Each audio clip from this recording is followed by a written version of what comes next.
வீட்டிலே தொழுதா போதுமா, ஜமாத்தை விட்டுட்டா பரவாயில்லையா என்ற நிலையில் மனிதன் இருக்கிறான். அல்லாஹ் பொறுப்பேற்றுக் கொண்ட ஒரு விஷயத்தில் மனிதன் தன் பொறுப்பை நுழைத்துக் கொள்கிறான். அல்லாஹ் தேடிய ஒரு விஷயத்தில் மனிதன் பொறுப்பை விட்டும் விலகி வாழுகிறான். கொஞ்சம் சிந்தித்து பார்க்கட்டும் என்று ஞானவான்களின் தந்தை ஹிக்கம் அவர்கள் தன்னுடைய வரியிலே நமக்கு சொல்லித் தருகிறார்கள். என்றால் உலகம் நமக்கு கிடைக்கவில்லை, உலகத்தினுடைய பொருட்கள் நமக்கு கிடைக்கவில்லை என்ற வேதனை நமக்கு வர வேண்டாம். எத்தனை தடவை கண்மணி நாயகத்திற்கு முன்னால் அன்னை ஃபாத்திமா ரலியல்லாஹு அன்ஹா உணவை கொண்டு வந்து வைப்பார்கள். ஒரு சிலர் ரொட்டி துண்டுகளை கொண்டு வந்து வைப்பார்கள். வைக்கிற பொழுது கண்மணி முஹம்மது முஸ்தபா ஸல்லல்லாஹு அலைஹி வஸல்லம் அவர்கள் சொன்ன வார்த்தை இதுதான், உன்னுடைய தந்தையினுடைய வயிற்றில் செல்லக்கூடிய முதல் உணவு 3 நாட்களுக்கு பிறகு. நமக்கு ஒரு நாள் உணவிலே குறை ஏற்பட்டால், வருமானத்திலே நஷ்டம் ஏற்பட்டால் கவலைப்படுகிறோம், தொல்லைப்படுகிறோம், துக்கப்படுகிறோம். ஆனால் கண்மணி நாயகம் ஸல்லல்லாஹு அலைஹி வஸல்லம் அவர்கள் அதை பற்றி கவலைப்படவில்லை. அல்லாஹ் அவர்களை உயர்த்தி காட்டினான், உன்னதப்படுத்தி காட்டினான். இப்பொழுது ஹதீபுல் பக்தாதி ரலியல்லாஹு அன்ஹு அவர்கள் வருகிறார்கள். ஜஸீருல் ஹதாயா லா யுகாஃபு இஃப்திகாருஹு.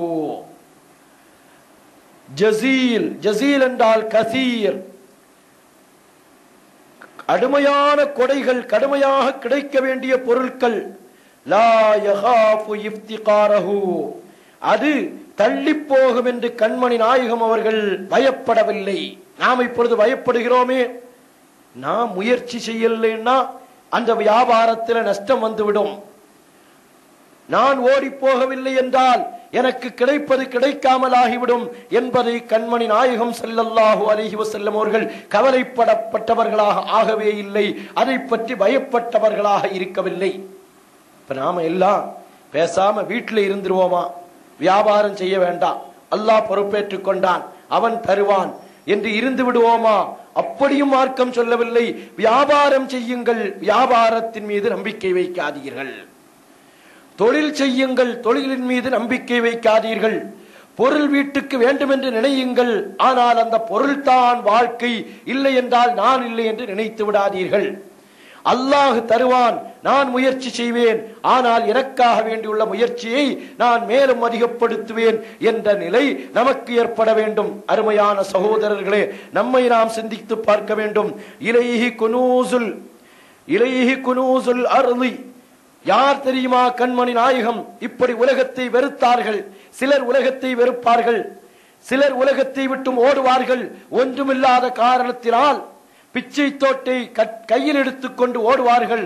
ஆனால் கண்மணி முஹம்மது முஸ்தபா ஸல்லல்லாஹு அலைஹி வஸல்லம் அப்படிப்பட்டவர்கள் அல்ல. ஹதீபுல் பக்தாதி ரலியல்லாஹு அன்ஹு அவர்கள் நமக்கு நினைவுபடுத்தி தருகிறார்கள். இலைஹி குனூசுல் அர்லி, கண்மணி நாயகத்திடத்தில் தான் பூமியினுடைய பொக்கிஷமே கையில் இருக்கிறது. இலைஹி குனூசுல் அர்லி, கண்மணி நாயகத்தின் தான் உலகத்தினுடைய பொக்கிஷத்தையே அல்லாஹ் கொடுத்து வைத்திருக்கிறான் என்று சொல்லிவிட்டு அடுத்த ஒரு வார்த்தையை சொல்வார்கள். லவ் ஷாஅ தஹ்ருஜு, அவர்கள் நாடினால் அவைகளெல்லாம் வெளிப்பட்டிருக்கும், ஆனால் நாடவில்லை. எனக்கு அவைகள் வேண்டாம், எனக்கு அவைகள் வேண்டாம், எனக்கு அது தேவையில்லை என்றார்கள். பத்ரிலே கண்மணி நாயகம் ஸல்லல்லாஹு அலைஹி வஸல்லம் அவர்களுக்கு ஒடிந்து போன வாழ்க்கை தான் கையிலே இருந்தது. சரியான வாகனங்கள் இல்லை, சஹாபாக்களுக்கு நோன்பு திறப்பதற்கு சரியான உணவுகள் இல்லை. அந்த கட்டத்திலாவது யா அல்லாஹ், எனக்கு நீ உலகத்தினுடைய செல்வத்தை தா, நல்ல ஆயுதங்களை தா, நல்ல உணவுப் பொருட்களை தா, நல்ல வாகனத்தை தா என்ற வார்த்தையை கண்மணி நாயகம் கேட்கவில்லை. லவ் ஷாஅ தஹ்ருஜு, கண்மணி நாயகம் நாடி இருந்தால் பத்ரிலே செல்வம் குமிக்கப்பட்டிருக்கும். கேட்கவில்லை. கேட்ட ஒரே வார்த்தை, யா அல்லாஹ், இந்த சமுதாயத்தை நீ அழித்து விடாதே. அப்படி அழித்தால் என்ன நடக்கும் தெரியுமா? உன்னை வணங்குவதற்கு இந்த உலகத்தில் ஒரு ஆள் கூட இருக்காது. யா அல்லாஹ், நீ எங்களை பாதுகாத்து விடு என்ற வார்த்தையை கேட்டார்களே. நாம் நம்மை கொஞ்சம் சிந்தித்து பார்க்க வேண்டும். அருமையான சகோதரர்களே, எத்தனை தடவை கண்மணி நாயகம் வயிற்று பசியோடு கற்களை தன்னுடைய வயிற்றில் கட்டி கொண்டார்கள். உமர் ரலியல்லாஹு அன்ஹு போன்ற பெரும் பெரும் சஹாபாக்கள் கந்தல் ஆடைகளை அணிந்து கொண்டு நடந்தார்கள். அபூபக்கர் சித்தீக் ரலியல்லாஹு அன்ஹு போன்ற நாதாக்கள் சரியான இனிப்பு உணவுகளை உண்ணாமல் தன்னுடைய வாழ்க்கையை நடத்தினார்கள். சரியான உணவு இல்லை, சரியான பொருட்கள் இல்லை, அதை பற்றி கவலைப்படவில்லை. துன்யா நமக்கு கிடைக்காவிட்டால் பரவாயில்லை என்ற வாழ்க்கையை வாழ்ந்ததோடு மட்டுமல்லாமல் தன்னை விட ஏழைகளை நினைத்து கவலைப்பட்ட சஹாபாக்கள் எத்தனை பேர்கள்! அப்துர் ரஹ்மான் இப்னு அவுஃப் ரலியல்லாஹு அன்ஹு போன்ற மிகப்பெரிய சஹாபாக்கள் அவர்களாவது எண்ணினார்களா? உலகம் எங்களுக்கு தேவையில்லை என்ற எண்ணத்தில் வாழ்ந்தார்கள். அன்போடு சொல்லிக் கொள்வேன், வித்திரியாவுடைய மஜ்லிஸிலே நினைவுபடுத்திக் கொள்வேன், உங்களுடைய பிள்ளைகளில் ஒருவரையாவது ஆலிமாக்குங்கள், ஹாஃபிலாக்குங்கள். காயல் மாநகரம் ஒரு காலகட்டத்தில் ஃபகீஹுகள் நிறைந்த ஊராக இருந்தது. கேரளாவிலே ஃபிக்ஹினுடைய சட்டத்திலே பிரச்சனை வருகிற பொழுது அணுகுகிற ஒரு ஊராக காயல் மாநகரம் இருந்தது. இன்றைக்கு நாம் என்ன செய்கிறோம்? தலை சிறந்த பிள்ளைகள், நல்ல அறிவுள்ள பிள்ளைகளை மதரசாவுக்கு அனுப்புவதற்கு மனம் வரவில்லை. நம்முடைய பாரம்பரியம் பாதுகாக்கப்படாமல் குட்டிச்சுவராக ஆக்கப்படுகிறது. அல்லாஹ் பாதுகாப்பானாக. காரணம் என்ன சொல்லுவோம்? இந்த மதரசால போய் ஓதி ஒரு 7 வருஷம் அல்லது 10 வருஷம் நல்ல பிள்ளைகளை நீங்கள் அனுப்பி பாருங்கள். 10 வருஷம் அவன் ஓதி முடித்ததற்கு பின்னால் இந்த சமுதாயம் கொடுக்கக்கூடிய சம்பளம் எவ்வளவு என்று கேட்பார்கள். ஒரு 4000 கொடுப்பார்கள் அல்லது ஒரு 5 அல்ல 6 கொடுப்பார்களே. இதை வைத்து அவன் குடும்பத்தை எப்படி நடத்துவான்? வித்திரியாவை ஓதுகின்ற நானும் நீங்களும் மார்க்க மாமேதைகளை உருவாக்கி தந்த இந்த ஊர், மார்க்க மாமேதைகளுடைய பாரம்பரியம் மிக்க இந்த ஊர், ஏன் மார்க்க மாமேதைகள் இல்லாமல் ஆனார்கள்? ஒரு காலகட்டம் இருந்தது.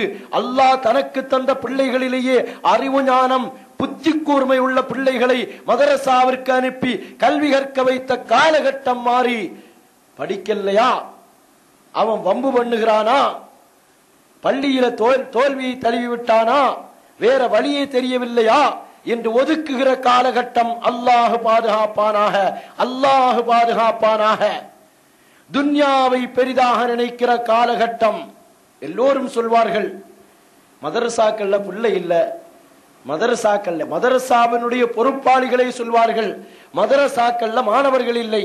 நான் சொல்லுவேன், அந்த கவலைப்படக்கூடியவர்கள் தன்னுடைய குடும்பத்தில் இருந்து தன்னுடைய நண்பர்களிடமிருந்து ஒவ்வொரு பிள்ளைகளை அனுப்பி பார்க்கட்டும். மதரசா நிறைவாக இருக்கும், மதரசா நிறைவாக இருக்கும். ஏன், என்ன காரணம்?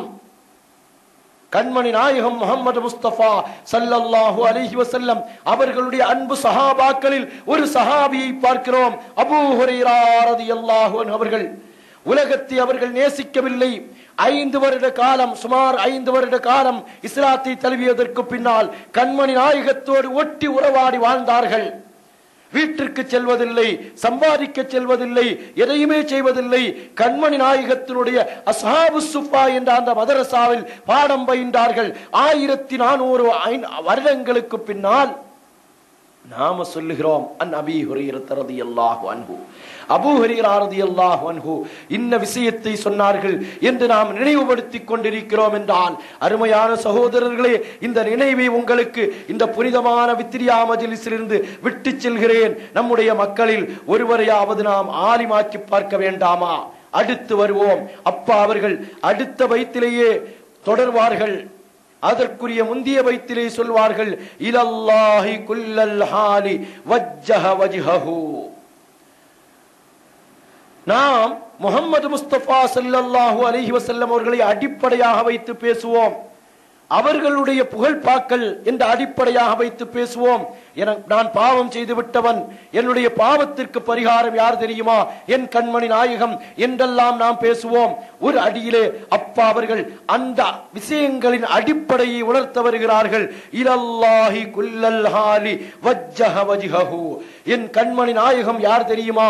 இலல்லாஹ், அல்லாஹ்வின் பக்கமே, குல்லல் ஹாலி, எல்லா நிலைமைகளிலும், வஜ்ஜஹ வஜ்ஹஹு, தன்னுடைய திருமுகத்தை திருப்பக்கூடியவர்களாக இருந்தார்கள். பவுலியாக்கள்கிட்ட கேட்குதோ, கண்மணி நாயகத்திடத்திலே வேண்டுவதோ எல்லாம் அல்லாஹ்வை அடி